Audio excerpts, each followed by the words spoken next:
مې زړه ښه وه ده ځکه چې ډېرې دوکې یې وکړې. Subscribe to my channel. سړی یوه دوکه وه دوې وې درې وې خو ټیک وه. دا ډېرو دوکو پسې سړی بیا نه شي رسېده. بالکل د سړي غاړه مات شي.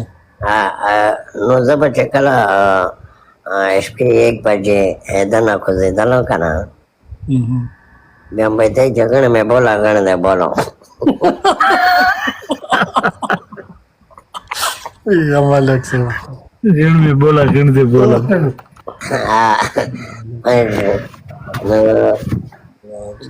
ملک صاحب نجیب وی سلامونه ملک صاحب.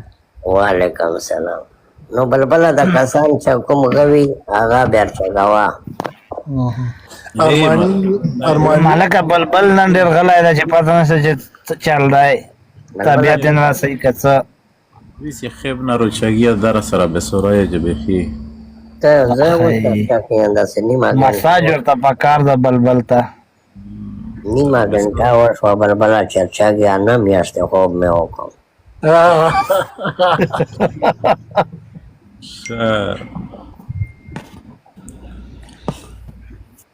نو بلبله څه وکړو یار کوم طرف ته لوټ شو زه خو لیونی کېږو بس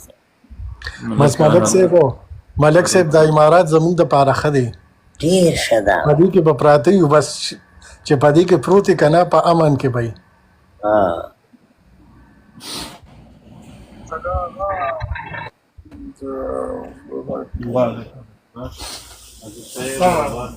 جابر خان وعلیکم سلام.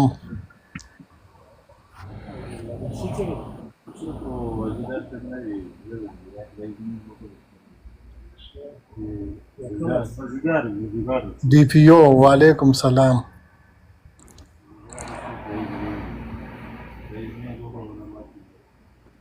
السلام علیکم بلبله ملک صاحب ټول ملګری ته وعلیکم سلام وعلیکم سلام. ستړی مشي په خیر علي. شهید ذکر اواسط شدای بیمار خونه وی الحمدلله خپل حال وایا شکر دی. سړی خوشی دی تا د طبیعت نه جوړ دی حالات دی اوکړه بلبل وکال اوچت کا فیو وی بلبله ذکر شای جوړی بر باریه الحمدلله څه ولایدلې ښایسته جوړې الحمدلله واسطه شړای ملک صاحب ایکون در سره ډېر ګندګیر دی ډېر ګندګیر کور دی ورته اچولی دی یا سولېږي مړه نه زه ستړی کړه په کورونو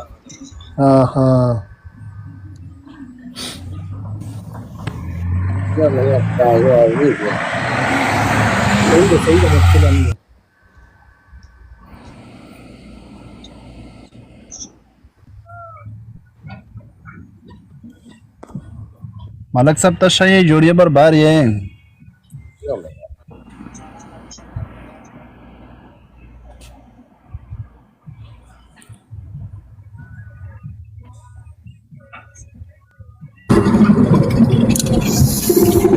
अस्सलाम वालेकुम बुलबुल भाई मलक साहब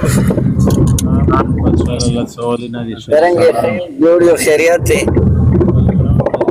تاسو څنګه یې دلا خیر دی الحمدلله زه یو 2 منټه میک بندوم د کس سره خبره کوم بیا تاسو ته میک کولم صحیح ده